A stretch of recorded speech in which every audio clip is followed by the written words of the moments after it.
1937 Packard. No, I didn't do this car because this car really, the color on it really pops. And it's got like a subdued pinstriping in here. You barely notice it, but it sets it off. It's got like red and silver pinstriping. Packard. Hi. Oh, you know, this might be sitting on some late model stuff too. I don't really know. I mean, sometimes, you know, that's a tip-off when you see the interior's got some more modern seats in it and stuff, and a modern, what do you call it, steering column. This might be sitting on a different chassis altogether.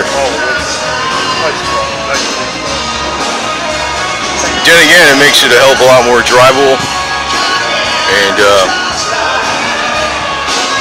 well, I'd worry where I parked this one anyway.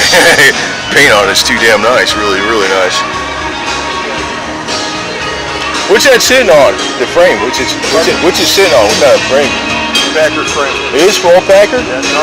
It's got a Packard frame, but I got a Nova front clip, 10 bolt Chevy rear end, 350 Okay. Yeah, I saw some tip-off said it was something like that was done, but I was wondering if it was sitting on a complete rolling chassis or something. I wasn't sure.